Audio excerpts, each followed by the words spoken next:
principale information de la semaine, il y a beaucoup d'informations qui, comme chaque semaine, arrivent. J'aurais tendance à retenir une information dont finalement personne n'a vraiment beaucoup parlé, alors qu'à mon avis elle est quand même très très importante. Je veux dire que l'on a eu connaissance publique de l'ensemble des plans sociaux qui sont actuellement prévus à travers la France par un certain nombre d'entreprises qui ne peuvent plus joindre les deux bouts ou bien qui sont contraints par leur actionnariat à dégager davantage de rentabilité et qui donc ont prévu de fermer un certain nombre de sites industriels ou bien de sites de distribution. Voilà. Alors ça me permet d'ailleurs à ce propos, je voulais vous en parler, d'entrer un petit peu dans le vif du sujet. Vous me permettrez de lire mes notes parce que j'avoue que je préfère dire des choses précises plutôt que des choses approximatives. Donc il faut que toutes les personnes qui m'écoutent en ce moment écoutent bien ce qui va se passer au cours des semaines et des mois qui viennent sur des plans sociaux. En matière textile, il y a une société qui se trouve dans le Pas-de-Calais, à Saint-Laurent-Blangy, qui s'appelle Merrill Fiber, qui a prévu de licencier 343 personnes. En matière automobile, PSA, le groupe Peugeot Citroën, a prévu, au cours de cette année, de supprimer 1900 emplois. Il faut y ajouter sur son site, le site à Aulnay-sous-Bois, 3100 emplois sont menacés. Sur le site qui se trouve à Valenciennes, 2800 emplois sont menacés. Sur son site à Rennes, il y a sans doute quelques centaines d'emplois, je n'ai pas le détail. Les prestataires en matière de construction automobile, il y a 2900 emplois qui sont menacés. Sur les équipementiers, Honeywell, qui est un équipementier automobile, se propose de supprimer 325 emplois. MBF, 430 emplois. Prevent-Glass, 220 emplois. Manny-Bouchot, 150 emplois. Silinx, 550 emplois. Goodyear à Amiens, 1300 emplois. General Motors à Strasbourg, une centaine d'emplois. Ce qui veut dire que sur le seul secteur automobile, il y a 13 775 emplois directs qui sont menacés. Si l'on parle maintenant du secteur de l'énergie, Petroplus, 550 emplois menacés. Aberlétan, 370 emplois menacés. E.ON France, 550 emplois menacés. Léo Fourneau de Florange, 500 emplois menacés. Rio Tinto à Saint-Jean-de-Maurienne, 60 emplois menacés, ce qui représente 2030 emplois directs menacés dans le secteur de l'énergie.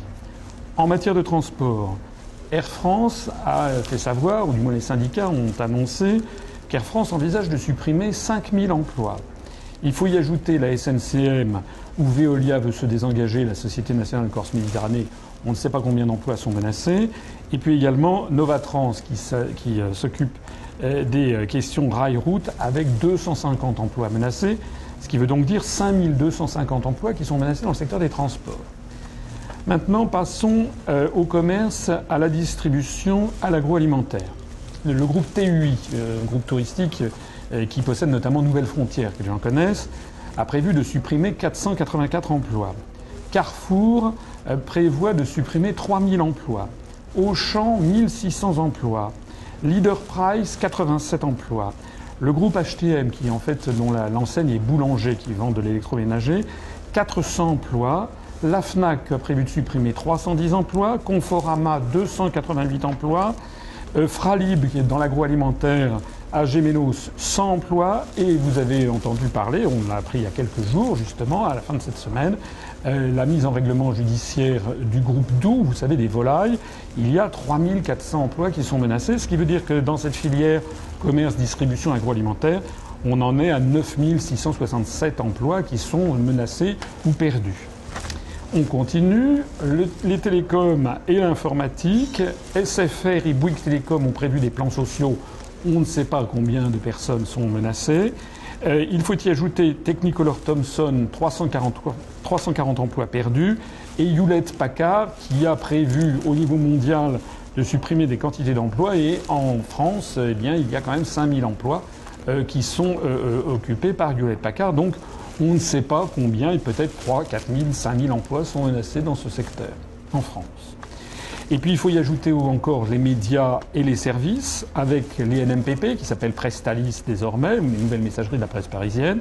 Un certain nombre d'emplois sont menacés, on ne connaît pas le détail. Le groupe Ersan, qui a prévu, vous savez qu'il notamment possède beaucoup de journaux de la presse régionale, qui a prévu plusieurs centaines d'emplois à supprimer, notamment en Champagne-Picardie, 270 emplois. Les journaux, comment dirais-je, gratuits qui appartiennent au groupe L'Alsace, 116 emplois sont menacés.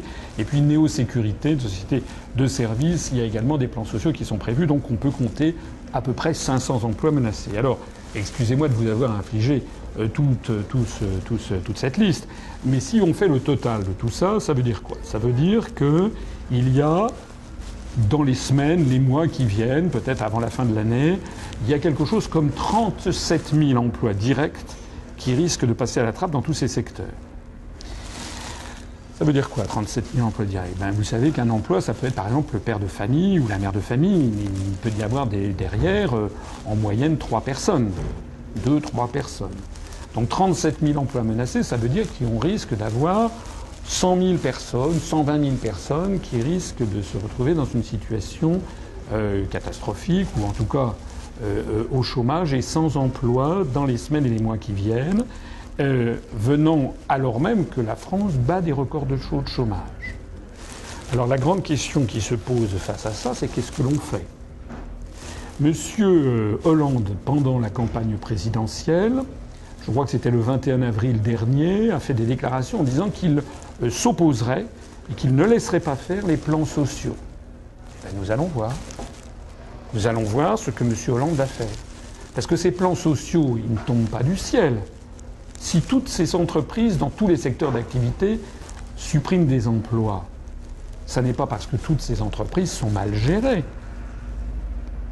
Ça veut dire quoi? Ça veut dire que c'est l'ensemble de l'économie française qui se porte très mal, y compris dans le secteur de la distribution, parce que les gens consomment moins, parce que les gens ont de moins en moins d'argent, et puis parce que les entreprises, on le voit, sont en permanence confrontées à une concurrence mondiale qui fait des ravages en matière industrielle, en matière agroalimentaire et maintenant aussi dans le domaine des services. Donc qu'est-ce qui se passe? Eh bien, il se passe tout simplement qu'on est en train de voir, on va voir concrètement les effets, continuer à dévaster l'économie française, ce sont les effets des décisions qui ont été prises au niveau européen, notamment, je ne cesse d'insister dessus, l'article 63 du traité sur le fonctionnement de l'Union européenne qui interdit toute restriction aux échanges de capitaux, ce qui donc permet à des entreprises d'aller se délocaliser dans des pays à très bas coût de salaire, ou bien l'article 32 et suivant qui favorise l'importation de produits fabriqués à très bas coût, justement dans ces pays à très bas coût de salaire. Donc moi je suis navré de constater que M. Hollande ne fait rien. Enfin, il ne peut d'ailleurs rien faire. Ce que je constate en tout cas, c'est que nous sommes dans une situation, je pèse mes mots, de non-assistance à peuple en danger d'appauvrissement généralisé. Voilà la situation. Et pourquoi ça? Parce que nos élites, nos responsables de l'UMP, du MoDem, du Parti socialiste et ceux qui les soutiennent, je n'oublie pas, il ne faut pas que les gens qui m'écoutent oublient que M. Mélenchon s'est désisté à 20h37 le soir du premier tour pour M. Hollande.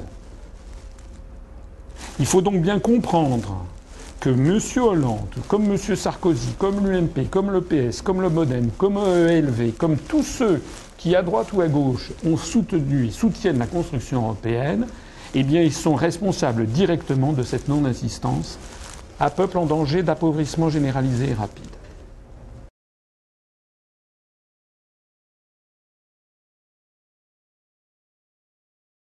La crise mondiale, bien sûr, joue un rôle. Vous savez ce que ça veut dire, crise? Ça vient du grec krisis, qui veut dire le jugement. Une crise, étymologiquement, c'est intéressant, c'est le moment où l'on juge juge d'une politique. Voilà. C'est ça une crise. Donc la crise mondiale, elle n'est pas tombée du ciel. La crise mondiale que nous vivons actuellement, elle découle directement des décisions qui ont été prises dans le début des années 1990 avec la déréglementation généralisée des mouvements de capitaux, d'échanges de marchandises et de services. C'est une politique tout à fait délibérée qui a été menée à l'époque par un accord, notamment les gens ne le savent pas suffisamment, un accord qui a été passé entre M. Michael Cantor, qui est un Américain, qui était ce que l'on appelle en américain US Trade Representative, c'est-à-dire le représentant au commerce du gouvernement américain, qui était donc la personne qui s'occupait des négociations commerciales internationales du côté américain, et puis d'un autre côté, son homologue pour l'Union européenne, qui était un Britannique, Sir Léon Brittan, qui a négocié pour l'ensemble des pays membres de l'Union européenne. Et donc ils sont tombés d'accord l'un et l'autre en 1992 pour un accord qui a été dit l'accord de Blair House. Blair House, c'est un bâtiment où sont accueillis les hôtes étrangers à Washington, les hôtes du gouvernement américain. Et au terme de cet accord, qui portait notamment sur un déblocage des questions en matière agricole, ils sont tombés l'un et l'autre d'accord pour aboutir à la conclusion du cycle du GATT, dit cycle de l'Uruguay, qui a mené à la création de l'Organisation mondiale du commerce et aux accords de Marrakech du 15 avril 1994. Donc la crise, elle vient de là. Elle vient du fait que une oligarchie européenne et américaine, ce que j'appelle une oligarchie euro-atlantiste, a décidé de jouer la maximisation du profit à court et moyen terme pour elle-même, ou bien pour les détenteurs des capitaux des grands fonds de pension, notamment anglo-saxons. Ils ont décidé de jouer ceci contre l'intérêt à moyen et long terme de leur propre population. Comment ? Eh bien en mettant en concurrence frontale l'ensemble des pays développés, d'Europe, États-Unis, Amérique du Nord, avec justement des pays comme la Chine ou comme le sous-continent indien qui sont en fort développement et dont les coûts de fabrication sont extrêmement faibles. Tout le monde le sait. Donc on assiste à quoi ? Bien, on assiste au fait que désormais et de plus en plus les pays d'Amérique du Nord et d'Europe sont en train de perdre leur industrie. Alors il y a l'exception allemande, mais l'Allemagne c'est une exception qui n'est pas reproductible, je ne cesse de le dire. C'est très gentil de dire il y a qu'à, il y a qu'à faire comme les Allemands, faut qu'on soit comme les Allemands. Mais on n'est pas comme les Allemands. C'est ça le problème, pas seulement les Français, mais les Italiens, les Grecs, les Espagnols ne sont pas comme les Allemands. Nous n'avons pas Mercedes, nous n'avons pas BASF, nous n'avons pas les grandes et petites, les grosses PME allemandes qui fabriquent des machines-outils dans de très nombreux domaines et où elles sont quasiment en monopole mondial. Donc ce que nous sommes en train de faire, c'est que collectivement, par passivité des populations et surtout parce que personne ne leur donne les clés de compréhension du processus, nous sommes collectivement en train de tout simplement détruire le tissu industriel français, comme d'ailleurs en Italie, comme d'ailleurs en Espagne, comme d'ailleurs dans un certain nombre de pays. En Angleterre, c'est pratiquement déjà fait, il y a pratiquement plus d'entreprises. Nous sommes en train de détruire notre agriculture et notre industrie, ce qui faisait la richesse de la France.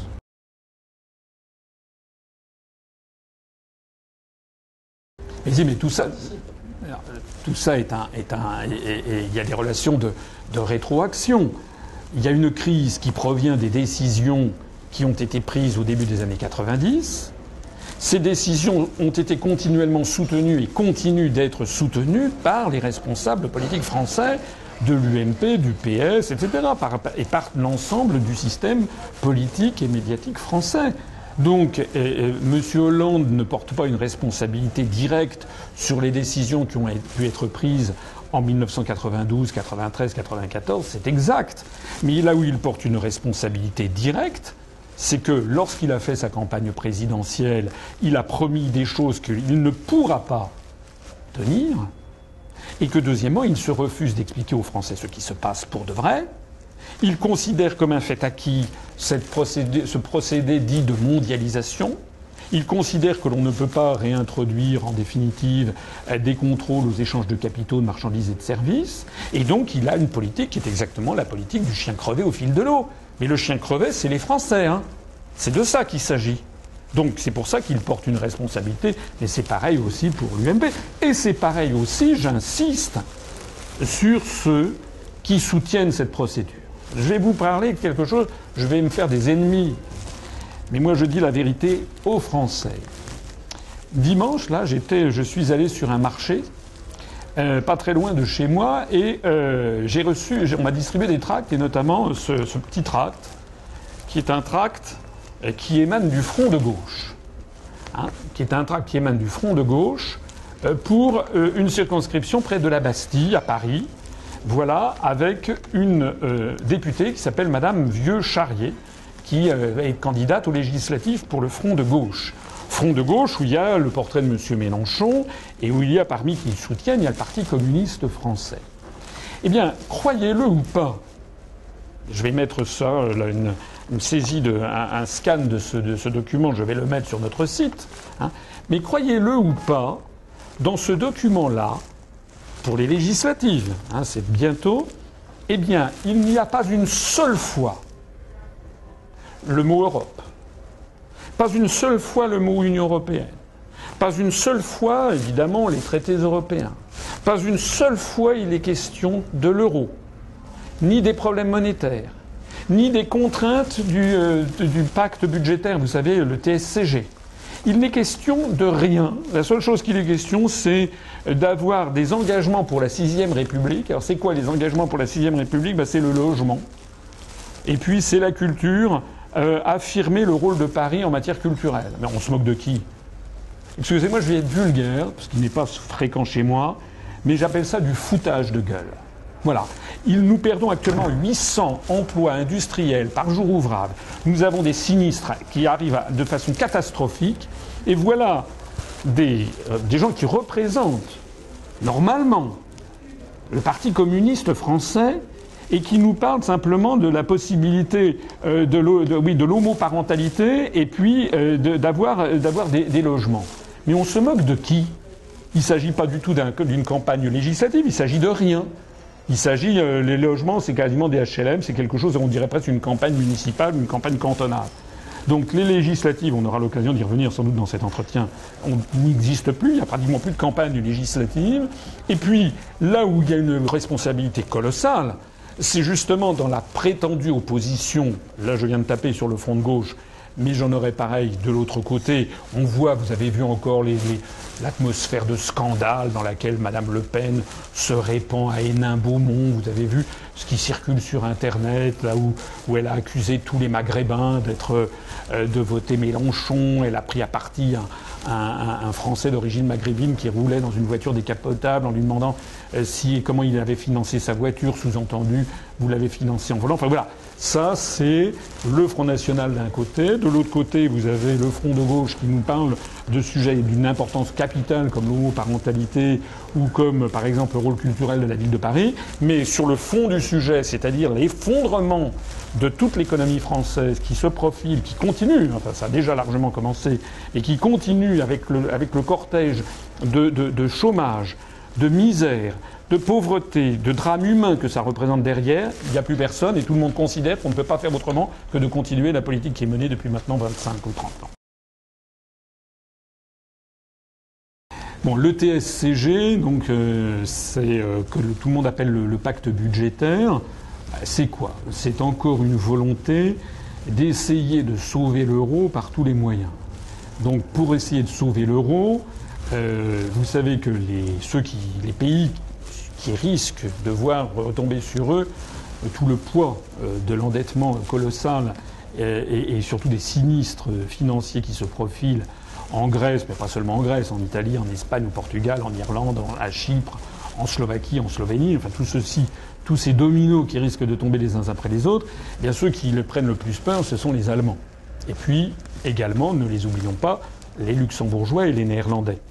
Et puis un petit peu les Finlandais, parce que c'est eux qui voient affluer les euros en provenance des pays du Sud qui viennent se réfugier dans ces pays. Alors, les Allemands sous la contrainte américaine, puisque les Américains, le président Obama veut absolument le maintien de la Grèce dans l'euro et veut absolument le maintien de l'euro. Je renvoie à ce que j'ai déjà dit sur ces questions. Donc, sous pression des autorités allemandes, mais aussi des autorités européennes, il a été donc décidé de faire un pacte budgétaire qui impose aux États de ne pas dépasser comme déficit dit structurel 0,5% du PIB et puis qui prévoit des pénalités automatiques si le déficit dépasse 3% du PIB. Qu'est-ce que je pourrais dire là-dessus ? D'abord, c'est que 25 des 27 États sont tombés d'accord sur ce traité de stabilité, le TSCG. 2 États ont refusé de le signer, c'est le Royaume-Uni et la République tchèque. Ce qui déjà devrait mettre un petit peu la puce à l'oreille, puisque le Royaume-Uni et la République tchèque sont non seulement 2 États qui ont refusé l'euro, le Royaume-Uni est entré dans le traité de Maastricht avec une réserve qui était qu'il n'accepterait pas l'euro. Quant à la République tchèque, ils ont théoriquement accepté d'entrer dans l'euro, mais comme vous le savez, ils ont reporté quasiment maintenant sine die l'entrée dans l'euro. Et ce sont 2 pays, le Royaume-Uni et la République tchèque, qui sont connus historiquement pour être très jaloux de leur indépendance. Bon. Alors, il y a donc 25 États qui ont signé ce document. Il doit maintenant être ratifié. Il a été prévu que ce traité entrerait en vigueur lorsque 12 des 17 États de la zone euro l'auraient ratifié. Parce que sur les 27 États de l'Union européenne, il n'y en a que 17 qui sont dans l'euro. Il faut suivre, parce que c'est assez compliqué. Il y a quelque chose d'ailleurs à souligner au passage, c'est qu'on voit apparaître quand même une espèce d'Europe à plusieurs vitesses, c'est-à-dire qu'il y a quand même 10 États de l'Union européenne qui ne sont pas dans l'euro. Et d'ailleurs, la plupart d'entre eux n'ont pas du tout envie d'y entrer. La République tchèque, la Roumanie, la Suède, le Danemark, etc. n'ont pas du tout envie d'entrer dans l'euro. Et donc, si on se limite aux 17 membres de la zone euro, le traité entrera en vigueur quand 12 États l'auront signé et ratifié. Alors actuellement, on en est où ? Il y a 2 États qui ont entièrement ratifié ce traité, 2 États seulement, c'est la Grèce et c'est la Slovénie. Il y a 6 États qui l'ont signé ou qui sont en procédure de ratification. Il y a l'Irlande, dont le peuple vient d'accepter par référendum ce traité, mais enfin avec moins de 50% de participation. Sinon, vous avez le Danemark, la Lettonie, le Portugal, de mémoire je dis la Suède, la Roumanie et l'Irlande. D'ailleurs là-dedans, il y en a comme la Suède qui ne sont pas dans l'euro. Et donc les autres n'ont ni signé ni ratifié. Donc parmi ceux-là, il y a l'Allemagne, l'Italie et la France. Alors la question qui se pose, c'est de savoir est-ce que M. Hollande et sa majorité, s'il a une majorité dans quelques semaines, est-ce qu'il va procéder à la signature et à la ratification. Alors vous avez à gauche le front de gauche qui demande que ça ne soit pas ratifié, mais je ne sais pas du tout ce que va décider M. Hollande, mais tel que ça va, tel que les choses vont, je ne vois pas très bien ce qu'il va pouvoir faire, si ce n'est que de signer et ratifier ce traité qui est exigé par nos partenaires. D'ailleurs, j'observe que l'Allemagne et les Pays-Bas n'ont pas encore signé et ratifié et que probablement ils signeront et ratifieront quand ils verront que tous les États du Sud l'ont signé et ratifié. Voilà. Qu'est-ce que je pourrais dire sur ce traité ? Je dis, vous savez à quoi ça me fait penser ? Ça me fait exactement penser à un alcoolique qui promet de ne plus boire. Ou bien à un fumeur invétéré et qui jure d'arrêter de fumer. Bon. Donc tout ceci, ça veut dire quoi ? Ça veut dire que si les États ont des déficits budgétaires très importants, ça ne dépend pas que d'eux. C'est ça qui est dément dans cette conception que les gens ont. Il faut être très clair sur les questions économiques, parce que beaucoup de gens confondent un État avec une famille. Quand vous avez dans une famille le père et la mère, par exemple, qui sont des salariés, ils touchent chacun à la fin du mois, par exemple, je ne sais pas, le père gagne 2000 €, et sa femme gagne, mettons, 1600 €.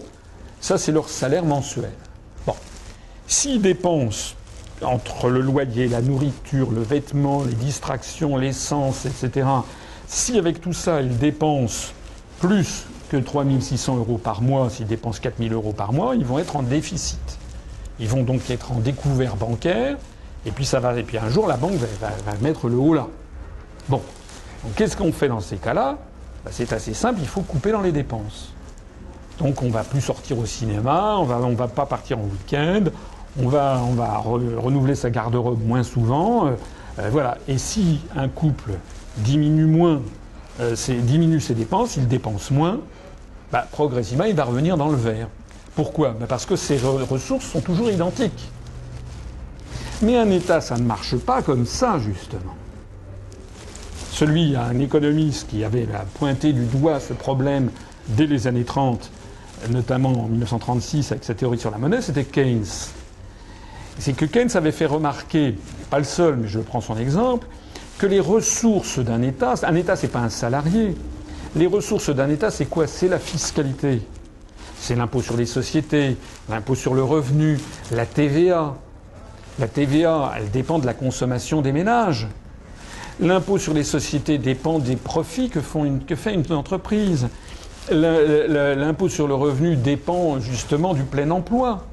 Donc quand vous avez une société où l'économie se porte très mal, où il y a beaucoup de chômage, où les gens consomment de moins en moins, ça a comme effet quoi? Ça a comme effet que vous avez les grands postes qui apportent des ressources à l'État qui diminuent.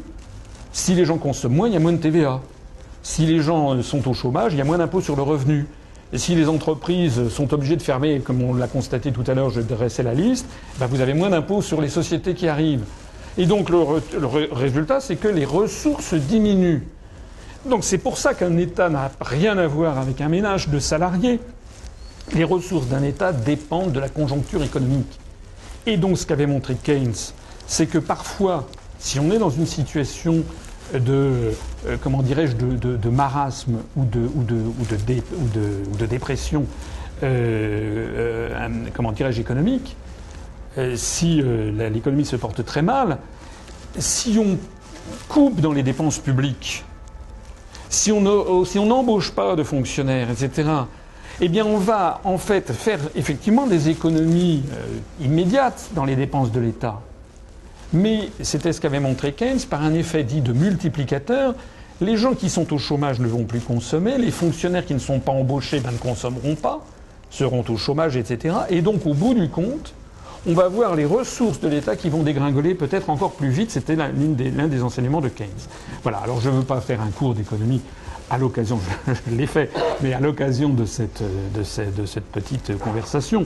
Et ça veut dire donc que ce qui est très très grave, c'est que cette règle d'or budgétaire que veut imposer le TSCG, elle agit comme si c'était de la volonté des dirigeants d'avoir ou non un équilibre budgétaire. Mais ce qu'il faut bien savoir, et on le constate, tous les gouvernements recherchent les statistiques pour voir tiens où est-ce qu'on en est en termes économiques. Parce que l'économie, c'est une science humaine, c'est pas au claquement de doigts que ça se passe.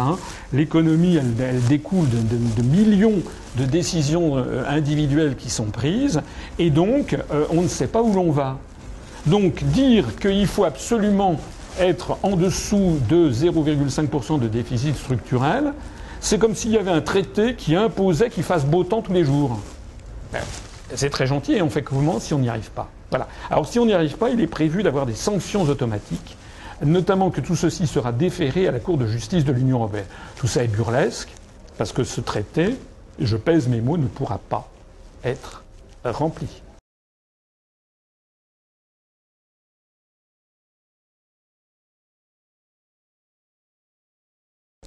Oui, on peut anticiper. Vous avez peut-être à l'esprit le Welt am Sonntag, qui est un journal allemand qui a lancé un ballon d'essai, une information comme quoi il y a un plan qui est actuellement préparé par les autorités allemandes pour essayer toujours la même histoire, essayer de maintenir l'euro. Alors qu'est-ce que prévoit ce plan? Il prévoit d'avoir un renforcement de la surveillance budgétaire des nations, c'est-à-dire qu'en fait, il y a un travail généralisé de surveillance des budgets nationaux, une harmonisation des fiscalités, une traque des politiques sociales, la création d'une espèce de structure qui surveillerait l'ensemble du système bancaire. C'est une espèce de fantasme d'uniformisation généralisée.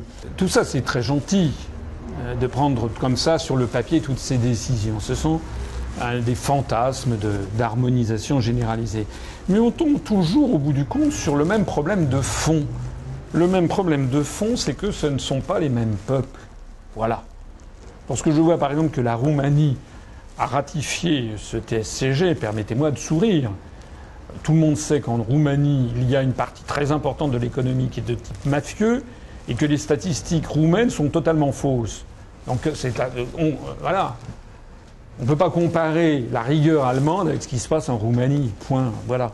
Donc on a affaire à des concepts de base, c'est que tout ceci ne marche pas. Alors bien sûr que M. Barroso, que M. Monti, que Mme Tartemol ou M. Tartemuche se répandent à travers toute l'Europe en disant Yaka, Faucon, etc. Je sais bien qu'il y a des gens qui disent ah mais c'est la théorie ordo ab chaos, c'est-à-dire à partir du chaos on va imposer un nouvel ordre, etc.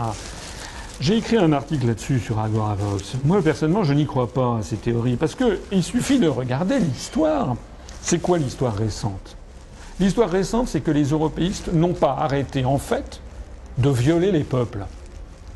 Déjà, ça commence en 1957. Je signale quand même, il faut quand même un peu revenir aux fondamentaux, je signale que jamais on a demandé aux Français s'ils étaient d'accord avec la construction européenne. Jamais. En 1957, un jour, ils ont découvert que les députés qu'ils avaient élus, ils n'avaient pas du tout été élus pour ça d'ailleurs, et ils ont découvert un jour que les députés avaient ratifié le traité de Rome. On n'avait jamais demandé aux Français s'ils étaient d'accord. Et puis, etc., etc. Il y a eu 3 référendums, comme je l'explique dans l'une de mes conférences concernant la construction européenne. L'un en 1972, où l'on a demandé aux Français est-ce que vous êtes d'accord pour faire entrer le Royaume-Uni, le Danemark, l'Irlande et la Norvège dans la CE. Et une petite majorité de Français, enfin une majorité de Français ont voté oui, mais avec un très fort taux d'abstention, puisque les socialistes à l'époque avaient appelé à l'abstention. Mais on n'a pas dit aux Français à cette occasion est-ce que vous êtes d'accord pour qu'on reste dans la CE ? La question c'était ou bien vous êtes d'accord pour faire entrer le Royaume-Uni, ou bien on reste dans la CE telle qu'elle est. On leur a pas dit est-ce que vous voulez en sortir ? Ensuite, le deuxième référendum, ça a été en 1992, le traité de Maastricht. C'est pareil. On a demandé aux Français est-ce que vous voulez entrer dans l'euro, etc., transformer la CE en une Union européenne, avec un drapeau, avec ci, avec ça, avec une politique étrangère. Et si les Français avaient dit non, à ce moment-là, on restait dans la CE. Mais on n'en sortait pas. Et puis le troisième référendum, ça a été celui sur la Constitution européenne en 2005, où on a demandé aux Français est-ce que vous êtes d'accord pour avoir une Constitution européenne ? Et bien ils n'ont pas été d'accord, ils ont eu non, ils ont dit non. Résultat, on est resté, puis ils l'ont quand même eu. Voilà. Et puis, ça n'est que ça. Le traité de Lisbonne, ça a été, on a violé le vote souverain des Français et d'ailleurs des Néerlandais. Voilà. Et puis le FESF, le MES, ce TSCG, tout ça, c'est systématiquement la politique qui consiste à dire on fonce, on fonce, on fonce, on fonce. C'est la politique de la fuite en avant. Alors moi, ce que je fais observer à tout ça, alors bien sûr que certains vont peut-être un jour créer les eurobonds ou c'est une ineptie les eurobondements. Mais d'ailleurs, les Allemands ont martelé encore aujourd'hui même que jamais ils n'accepteront, ou en tout cas pas avant des années, comme a dit le porte-parole de Madame Merkel ce matin. Il faudra attendre des années avant qu'il y ait des eurobonds. On aura l'occasion peut-être d'en reparler plus tard. Donc, je sais bien qu'il y a des gens qui se disent on va profiter de cette crise pour aller de l'avant. Mais c'est ce qu'ils font depuis 1957. Le problème, c'est que les peuples se vengent. Ou plus exactement, le réel se venge. Voilà. C'est parce que vous avez beau forcer le destin, mais le destin, à un moment, se venge. Voilà. Il se passe exactement ce qui s'est passé avec la construction du socialisme.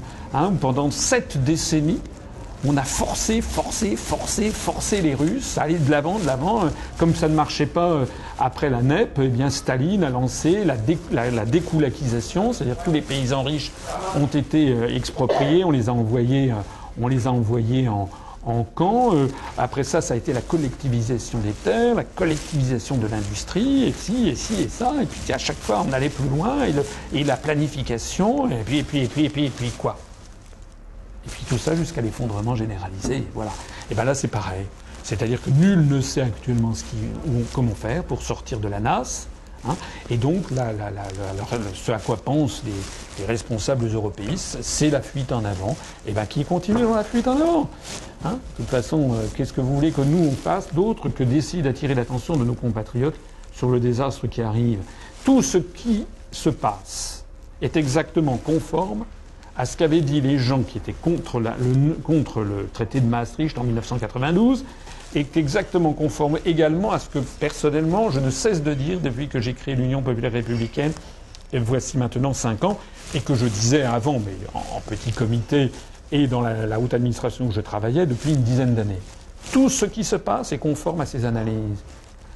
Rien n'est conforme aux analyses des européistes. Donc s'ils veulent créer au forceps, une BCE qui prêtera ici et ça, mais qu'ils le fassent donc. Plus ils agissent et plus ils nous entraînent dans un désastre aux proportions grandioses. Ah oui, mais les solutions, écoutez, tout le monde, enfin, les gens qui me connaissent les connaissent. Les solutions, c'est qu'il faut que nous sortions le plus vite possible de cette affaire. Pas seulement d'ailleurs pour des questions économiques. Il y a aussi pour des questions diplomatiques, militaires. Nous sommes actuellement dans un engrenage militaire extrêmement grave. Mais en matière économique, industrielle et monétaire, il faut en sortir au plus vite. C'est quand même pas moi qui le dis, je le dis et le répète. Le 31 janvier dernier, Joseph Stiglitz, prix Nobel d'économie américain, a dit « Les pays qui s'en sortiront le mieux sont ceux qui sortiront le plus tôt de l'euro. Ce sont les premiers qui sortiront de l'euro qui s'en sortiront le mieux », c'est ce qu'il a dit. Mais bien sûr, alors, sur ces questions de chiffrage, je voudrais être très précis en disant que ces chiffres ne valent rien. J'ai présenté une conférence qui s'appelle « Faut-il avoir peur de sortir de l'euro ?» Voici 1 an et demi, 2 ans, on avait fait peur aux Français en disant sortir de l'euro, c'est le scénario impensable, c'est l'apocalypse. Et il y avait donc, on avait sorti à l'époque Le Figaro, notamment, avait sorti le rapport d'un quidam, un analyste de la banque ING, une banque néerlandaise, qui s'appelait Monsieur Mark Cliff. Personne n'en avait entendu avant, personne n'en a entendu parler après. Et ce Monsieur Cliff, comme ça, tel une espèce de piti des temps modernes, vous savez, comme si nous annonçait que si la France sortait de l'euro, eh bien, nous aurions 13% de chômeurs. Officiellement, on en a moins, mais officieusement, à mon avis, on doit être au-dessus, avec l'euro. Et nous annonçait que l'essence, le super, arriverait à 1,75 €. Outre que c'était bizarre d'annoncer quel serait le prix de l'essence en euros, puisque par définition on était sorti de l'euro. Enfin, je passe le détail. Il se trouve qu'on a été justement aux alentours de 1,75 il y a quelques jours, hein, et personne n'a poussé des cris d'orfraie. Voilà. Donc nous avons affaire à une véritable politique d'intimidation de la population. Alors moi je veux bien avoir un débat sur les coûts de la sortie de l'euro, mais je veux aussi avoir un débat sur les coûts de la non-sortie de l'euro. C'est ce que j'ai expliqué dans ma conférence à Maurepas il y a quelques jours, où j'ai montré ce qui se passe si nous restons dans l'euro. Si nous restons dans l'euro, et si la Grèce sort de l'euro et fait défaut, le coût pour la France sera, pour rentrer dans les détails, sur les prêts qu'on a pu consentir à la Grèce, on peut faire à peu près un trait sur 44 milliards d'euros, et sur le système dit Target 2, c'est-à-dire sur les transferts des euros en provenance de Grèce, il y a à peu près 98 à 100 milliards d'euros qui ont fui la Grèce pour aller se réfugier dans les pays du Nord. Si la Grèce fait défaut et si l'on considère que ces 98 à 100 milliards d'euros sont perdus, la France devra faire un trait sur la quote-part de sa part dans l'eurosystème de cette créance que la BCE passera par pertes et profits, c'est-à-dire 20,3% de 100 milliards, c'est-à-dire 20 milliards supplémentaires d'euros. Ça veut dire qu'au total, on est sur un système qui fait que si la Grèce sort de l'euro, on en a pour collectivement les Français, les contribuables français risquent d'en avoir pour 64 milliards d'euros. 64 milliards d'euros, je ne sais pas si vous vous rendez compte de ce que ça représente. au moment où l'on supprime des postes d'infirmières ou des postes d'enseignants ou des postes de policiers, des postes de gendarmes, des postes de la fonction publique un peu partout, on nous explique que la France n'a plus un rond, qu'elle est en faillite. Mais d'un seul coup, là, on s'aperçoit que, oui, finalement, oui, ça nous coûterait. Monsieur Barouin, qui a été ministre des Finances, qui a été observateur des finances, moi j'appelle pas ça un ministre, il n'administre plus rien, il observe. Mais monsieur Barouin, quelques jours avant de partir, avait chiffré ça à 55 milliards d'euros si la Grèce sortait de l'euro et que la France était encore dedans. Certains diront, voilà, si effectivement, il ne faut surtout pas que la Grèce sorte de l'euro, sinon ça va nous coûter très cher. Ça, c'est très gentil de dire ça. Mais qu'est-ce qui permettra... D'abord, ça coûte très cher de continuer à mettre au point les mécanismes qui vont essayer de faire surnager la Grèce. Mais la question à laquelle les européistes ne répondent jamais, c'est qu'est-ce qui vous permet de croire que ce qui s'est passé avec la Grèce ne va pas se reproduire avec l'Italie, l'Espagne, la France. Parce que le fond, c'est à ça que sert le TSCG, justement. C'est que c'est la volonté d'essayer d'empêcher les pays dits du Sud de retomber dans des errements. Mais ça, c'est une vue de l'esprit. Le problème, il n'est pas là. Le problème, c'est que nous avons affaire à des populations, des économies, des peuples, des mentalités, des langues différentes. Ils ont une autre façon de concevoir le monde, de concevoir l'économie, etc. Ça n'est pas rien au monde ne pourra faire en sorte que la compétitivité de la Grèce, de l'Allemagne, de la France, de l'Italie, de l'Irlande, de l'Espagne et des Pays-Bas évolue continuellement de façon identique. C'est tout le problème. L'un des problèmes essentiels depuis maintenant 1992 et surtout depuis l'arrivée de l'euro au début des années 2000, c'est que la compétitivité de l'économie allemande s'est améliorée beaucoup plus vite que la compétitivité des pays du Sud. Voilà. Et c'est ce qui entraîne un déficit commercial continuel et de plus en plus lourd des pays du Sud vers l'Allemagne, ce qui déséquilibre complètement l'euro. Donc ça, vous n'avez pas de solution à ça. Les européistes n'ont pas de solution à ça. Donc moi, ce que je dis, c'est que si nous restons dans l'euro, la Grèce, de toute façon, maintenant ou demain ou dans 6 mois ou dans 3 ans ou dans 15 ans, finira par sortir. C'est obligatoire. D'ailleurs, j'observe que M. Moscovici, et ça c'est un scoop, M. Moscovici, qui est le nouveau ministre des Finances, pour la première fois a évoqué l'hypothèse que la Grèce puisse sortir de l'euro en disant que certes, le gouvernement français ne le souhaitait pas, que la France souhaitait que, mais pour la première fois, on a un membre du gouvernement, et non des moindres, puisque c'est le ministre des Finances en personne, qui a annoncé que la Grèce pourrait sortir de l'euro. Donc ça, c'est ce que dit M. Moscovici, mais il y a un commissaire européen, qui est le commissaire chargé des affaires économiques, qui est M. Olli Rehn, qui est d'origine finlandaise, qui a évoqué la même possibilité. Et comme je l'ai écrit dans un article récent sur Agoravox, c'est inimaginable, puisque, par principe, le dogme européen, le dogme européiste est écrit dans les traités, c'est que les pays d'Europe doivent faire une union sans cesse plus étroite et que l'entrée dans l'euro, c'est comme l'entrée au Carmel, on n'en sort plus jamais. C'est ce qui était prévu. C'était pas marqué dans les traités que l'entrée dans l'euro, c'était comme entrer au Carmel, mais ce qui était prévu, c'était que les taux de change étaient fixés irrévocablement et qu'il n'y a aucune clause de sortie de l'euro dans les traités.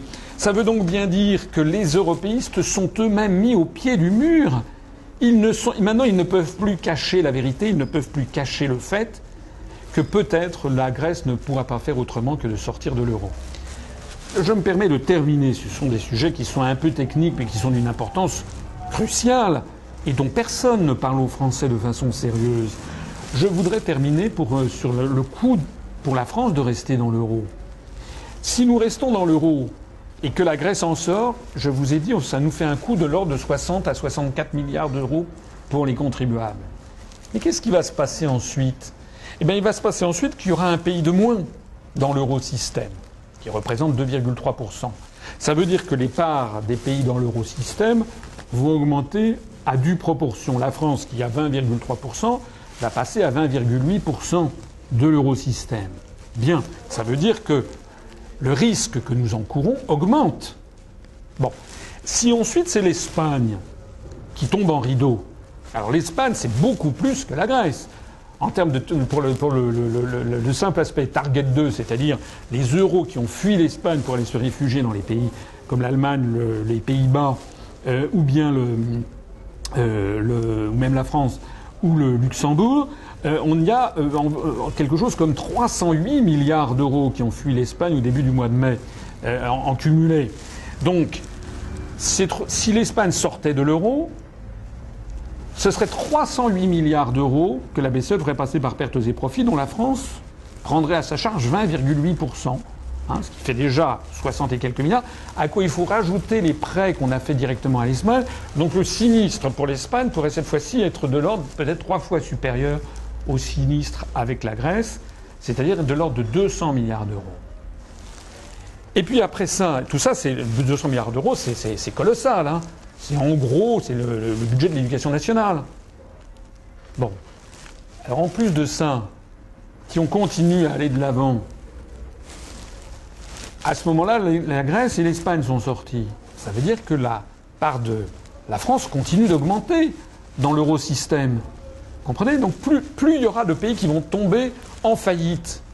Et plus ceux qui resteront vont devoir payer les sinistres de tous les autres. C'est ça qui explique pourquoi M. Stiglitz, prix Nobel d'économie américain, le 31 janvier a dit « Ceux qui sortiront les premiers seront ceux qui s'en sortiront le mieux ». Parce que si nous, on reste coincés, c'est le Titanic. Le Titanic, vous avez plutôt intérêt à prendre une chaloupe pour en partir dans les premiers plutôt que d'attendre que tout le monde soit parti pour découvrir qu'il n'y a plus de chaloupe. Bon, excusez-moi de le dire, mais c'est comme ça que les choses se passent. C'est la raison pour laquelle les Allemands sont dans une situation comateuse. Parce qu'eux, ils se rendent compte que tout risque de leur retomber dessus, puisque c'est le pays qui est jugé le plus sûr. Et c'est la raison pour laquelle ils sont à ce point, ils exigent à ce point des autres pays du Sud qu'ils adoptent une politique qui est la politique allemande. En fait, je l'ai déjà dit 10 fois, je le répète pour la 11e fois, les Allemands voudraient sortir de l'euro, mais il y a le père Tabdur qui est derrière, c'est-à-dire M. Obama, qui empêche les Allemands de sortir de l'euro, puisque l'euro a été conçu, je le répète, par les États-Unis d'Amérique pour assurer leur domination sur le continent européen. D'ailleurs, vous avez vu que M. Obama a délégué sa sous-secrétaire au Trésor qui vient en ce moment, qui était reçue d'ailleurs par M. Moscovici hier ou ce matin, je ne sais plus, pour dire ce qu'il faut faire. Enfin, on est un pays sous tutelle, et ça, ce n'est pas mes lecteurs et les gens qui m'écoutent qui vont en être surpris s'ils partagent les analyses que je leur propose. Les eurobonds, c'est quoi les eurobonds ? Vous savez, ce qui est effrayant en France, c'est que les Français ont un travers national que je souligne souvent, c'est que nous sommes un pays où les gens, ils aiment les mots ronflants. Nous sommes un pays de tradition latine qui aime les beaux parleurs, les mots ronflants, sans savoir ce qu'il y a derrière. On ne sait pas ce qu'il y a derrière. Je l'ai déjà dit, je crois, M. Jospin, M. Delors, à la fin des années 90, au tournant des années 2000, quand on leur posait la question de savoir ce qu'était la construction européenne, avaient trouvé la formule miracle. Eh bien, il s'agissait de créer une fédération d'États-nations. Ils avaient donc, parce qu'ils avaient trouvé cette formule miracle, tout le monde considérait que le problème était réglé. Mais bon, rien n'était réglé du tout. C'est pas parce que vous trouvez un mot pour dire quelque chose que ça règle un problème. Voilà. Alors les eurobonds, c'est la même chose, c'est le dernier truc à la mode. Ça rappelle exactement ce qui s'est passé. Ça rappelle exactement ce qui s'est passé lorsque le chocolat est arrivé à la cour de Versailles. Madame de Maintenon raconte ça, donc tout le monde, est-ce qu'on en avait goûté ? C'était le chocolat. Le chocolat, il n'y avait que, ça fait partie de ces espèces de foucades comme ça des Français. Alors maintenant, tout le monde n'a plus à la bouche que les eurobonds. Mais personne ne sait ce que c'est que les eurobonds. My name is Bond, Eurobond. Bon. Personne en France ne sait ce que c'est. Tout le monde croit qu'il suffit d'avoir dit ça. Alors la gauche gargarise, eurobonds, mais les gens ne savent pas de quoi ils retournent. C'est quoi les eurobonds ? Ce sont des obligations qui, au lieu d'être émises par un État souverain, théoriquement souverain, comme l'Allemagne, la République d'Allemagne fédérale, la France, la République française, seraient émises par l'Union européenne. Et l'ensemble des États de l'Union européenne, du moins de la zone euro, seraient solidaires de ces obligations. C'est ça que ça veut dire, eurobond. Alors déjà, les Allemands font valoir un premier point, c'est en quoi ça va régler le problème que de s'endetter de cette façon-là, alors qu'on peut déjà s'endetter d'une autre façon. Alors, en quoi ça va être à ce point un truc miraculeux ? Bon. le problème actuellement, c'est plutôt le problème de la dette qui suffit. Paraît-il, on nous explique qu'il ne faut pas augmenter la dette, et là on nous trouve c'est ce que les Chinois, ils ont une jolie formule pour dire ça. Vous savez, je l'ai déjà utilisé. C'est un proverbe, enfin c'est un dicton chinois. Ils appellent ça faire de l'irrigation en période de crue. Bon. On est déjà l'Allemagne, la France n'a aucun problème, par exemple, pour actuellement financer sa dette publique. Donc, le fait de pouvoir s'endetter par un autre canal n'a aucun intérêt en réalité. Donc ça, c'est le premier point. Le deuxième point, qui est très très très très important, c'est que si on fait des obligations européennes, le taux d'intérêt qui sera réclamé par les marchés financiers pour souscrire à ces obligations sera très probablement une moyenne entre les taux d'intérêt qui sont actuellement demandés entre les différents pays. Or, vous savez, ou en tout cas je le rappelle, que vous avez des pays qui actuellement, comme la Grèce ou l'Espagne, n'arrivent pas à se financer sur les marchés internationaux à moins de 6%, ce qui est très très important compte tenu du taux d'inflation. C'est quasiment insupportable à terme. En revanche, l'Allemagne arrive à se financer à des taux très très bas. Sur 10 ans, elle arrive à se financer à peu près 1, et quelques pourcents, 1,3%. Et sur des échéances à court terme, à 1 ou 2 ans, ils ont réussi même ce tour de force de faire des coupons zéro. C'est-à-dire qu'ils arrivent à se financer avec un taux d'intérêt zéro, ce qui est formidable. C'est-à-dire, c'est même un taux d'intérêt négatif si on tient compte de l'inflation. Tellement les investisseurs internationaux souhaitent avoir des créances sur l'Allemagne plutôt que sur la Grèce. Parce que les investisseurs internationaux savent que si d'aventure l'euro explosait, s'ils avaient des créances sur la Bundesbank, ce seraient des créances qui seraient assurées. La France, actuellement, fait partie du camp des relativement bons élèves. Donc le taux d'intérêt qui nous est appliqué par les marchés financiers internationaux est supérieur à celui de l'Allemagne. À 10 ans, on doit être aux alentours de 2,4%, mais très inférieur à la Grèce ou à l'Espagne, qui sont à plus de 6 ou 6,5%.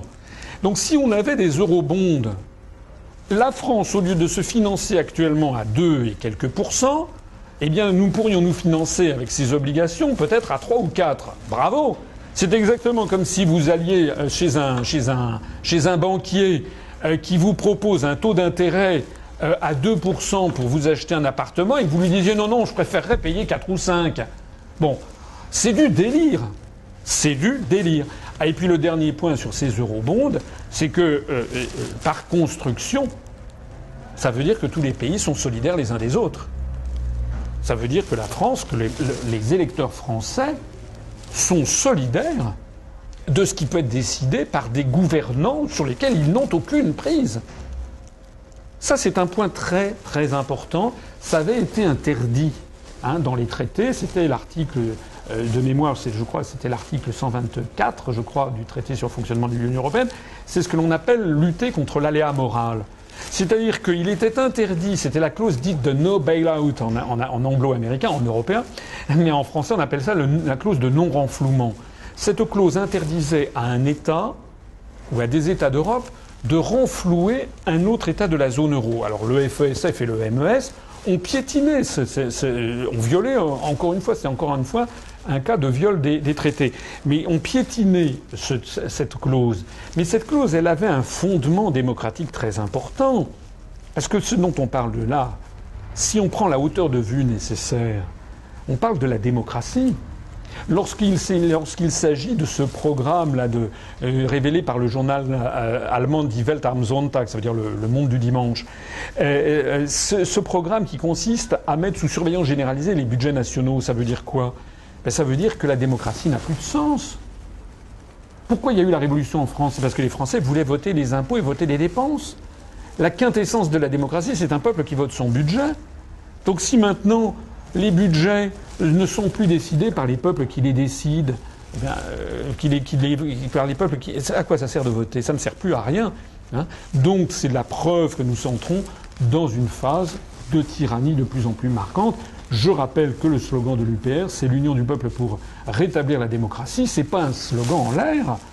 C'est très très concrètement, c'est que le processus dans lequel actuellement nous sommes lancés est en train de retirer à tous les peuples d'Europe et en particulier au peuple français, qui est celui qui me préoccupe le plus, c'est assez normal, est en train de retirer à tous ces peuples et au peuple français tout simplement le b.a.-ba de la démocratie.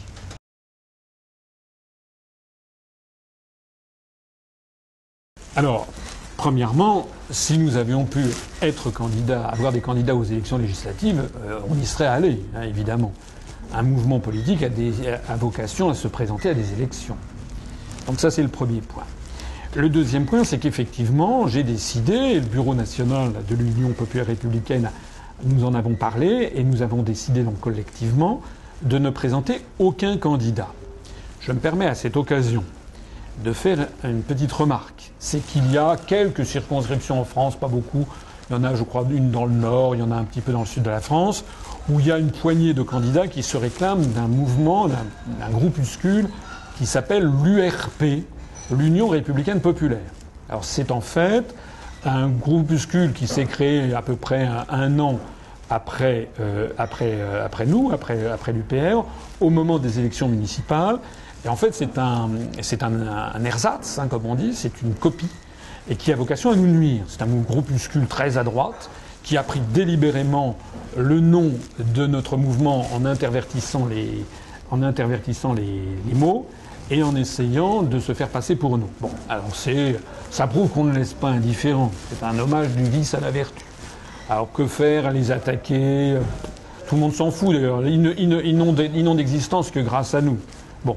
En attendant, je précise bien que nous n'avons rien à voir avec ce groupuscule, qui est un groupuscule très à droite et un peu vaguement souverainiste pour une autre Europe. Enfin, c'est une espèce de succès d'année, d'un mélange de l'UMP, du Front National, je ne sais pas quoi. Bon, nous n'avons rien à voir avec ça. Alors l'UPR, c'est le troisième point, ne présente pas de candidat, c'est exact. Et pourquoi donc? Bien parce que je me permets de rappeler que comment ça se passe une élection législative, comme toutes les élections? C'est le candidat qui doit payer ses bulletins de vote, ses professions de foi, les affiches qu'il met sur les panneaux électoraux. Les professions de foi sont envoyées à tous les électeurs de la circonscription, plus des tracts, si possible, plus des réunions publiques, avec les frais que ça engendre, plus les frais de commissariat aux comptes. Il y a des gens qui ne le savent pas, je me permets de préciser, que lorsque vous êtes candidat à une élection, par exemple aux élections législatives, vous devez obligatoirement avoir un comptable et passer par des commissaires aux comptes qui valident vos comptes.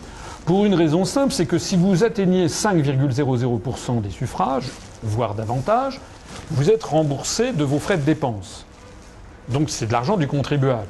Donc l'État vérifie quand même que vos états de dépenses sont conformes à ce que vous avez dépensé, que vous exagérez pas les coûts, par exemple. Bon. Donc tout ceci fait que vous êtes obligé d'avoir une comptabilité assez stricte de vos dépenses. Bien. Et de vos recettes. Alors ça veut dire quoi? Ça veut dire que pour une circonscription qui a 100 000 électeurs, si vous faites 100 000 tracts, 100 000 professions de foi, ça c'est obligatoire. Si vous faites par ailleurs, disons, 1 millier d'affiches, et puis 10 000, 15 000, 20 000 tracts, plus quand même si vous circulez à travers la circonscription et vos frais d'essence doivent être intégrés dans la comptabilité analytique. Les commissaires aux comptes sont faits pour bien vérifier que vous les avez inscrits, etc., etc. Donc au total, je pense qu'il faut compter minimum quelque chose comme 15 000 euros pour une circonscription où il y a 100 000 électeurs, 20 000 euros peut-être, voire bien davantage. Voire davantage. Et qui paye? C'est le candidat. C'est le candidat qui doit sortir les 15 000 euros ou les 20 000 euros. Voilà. Et qui est-ce qu'il est remboursé, ce candidat? Oui, à une double condition. Premièrement, que les comptes aient été validés par les commissaires aux comptes. Deuxièmement, qu'il ait atteint 5,00% des voix. S'il fait 4,99, il n'est pas remboursé. Alors, est-ce que nos candidats auraient la probabilité de dépasser les 5%? Permettez-moi d'en douter. Parce que je suis quelqu'un de sérieux. Je sais ce que c'est que la politique. Aux élections présidentielles qui ont eu lieu, au premier tour de l'élection présidentielle, si vous additionnez les suffrages qui se sont portés sur M. Hollande, PS, M. Sarkozy, UMP, Mme Le Pen, Front National, M. Mélenchon, Front de gauche, M. Bayrou, Modem, Mme Joly, EELV, ça nous fait 97% des voix. D'après les sondages que je vois en ce moment sur les législatives, ces 6 partis, selon les sondages, sont donnés à peu près aux alentours de 96 à 97% des suffrages. Voilà. Parce qu'en un mois de temps, il n'y a pas des grands bouleversements dans l'électorat.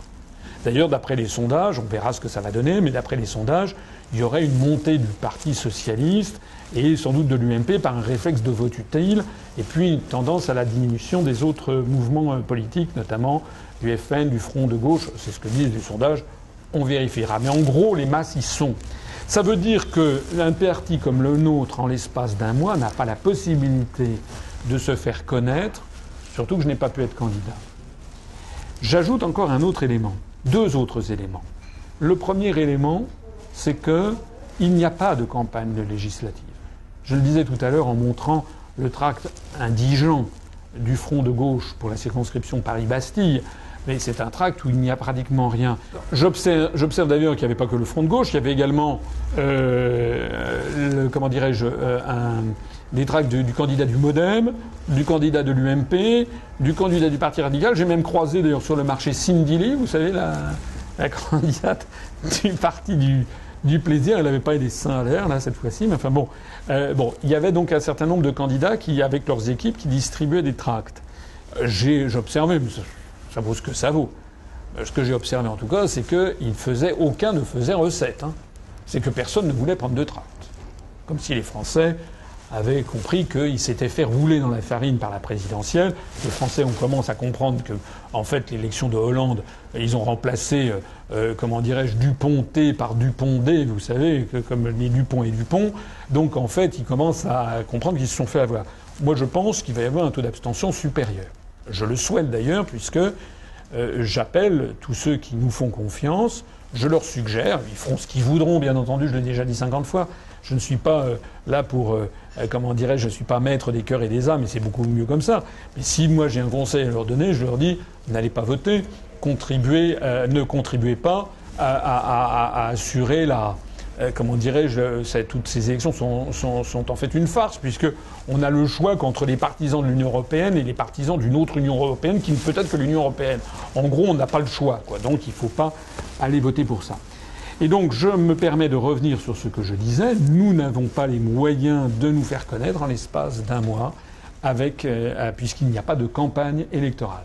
Et le dernier point que j'ajouterais, c'est que il paraît qu'en France métropolitaine, il y a une moyenne de 10 candidats par circonscription. Mais à Paris, la circonscription du côté... je connais plusieurs circonscriptions où il y a une vingtaine de candidats. Alors si vous partez du principe que les 6 premiers vont cannibaliser à eux 6 à peu près 96 ou 97% des voix, ça veut dire qu'il y a 3% des suffrages qui vont se répartir. Si vous avez 10 candidats qui vont être répartis entre 4 candidats restants, ça veut dire que chacun en fera moins de 1 en moyenne.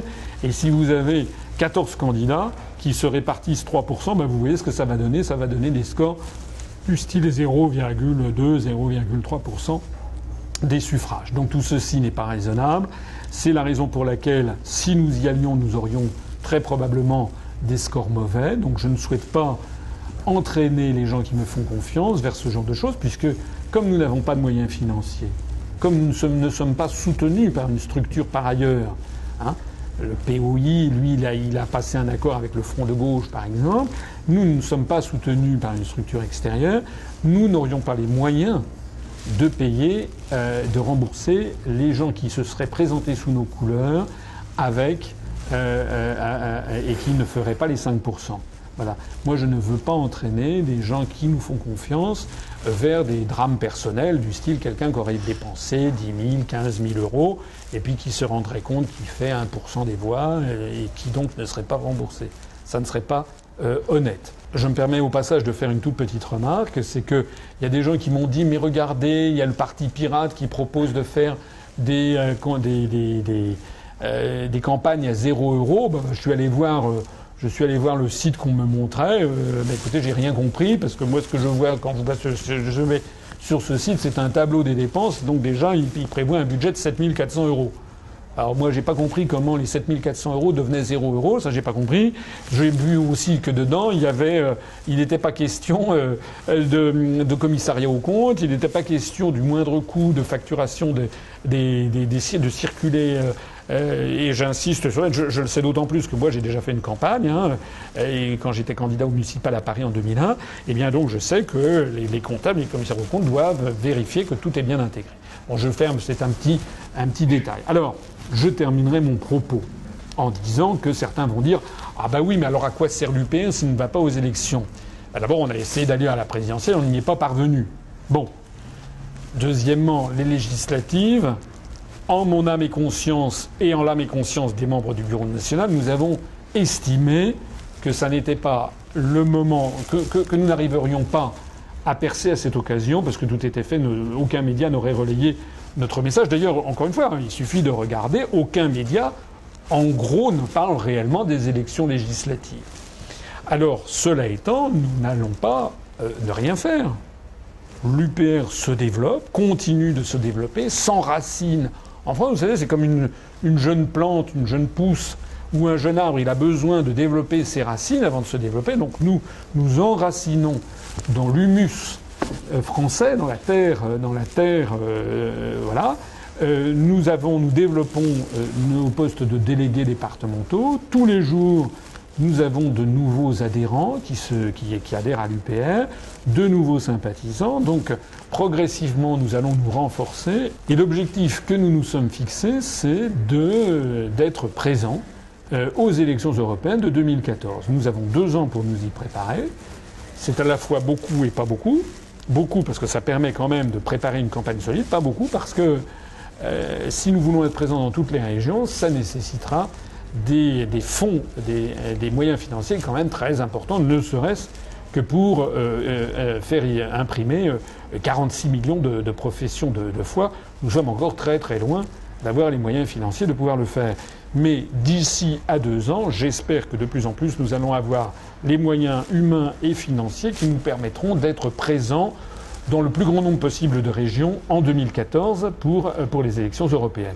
Donc, et là, nous allons faire en sorte d'apporter le véritable débat, puisque sur les élections européennes, les électeurs ne pourront pas s'étonner qu'un parti leur parle de l'Europe.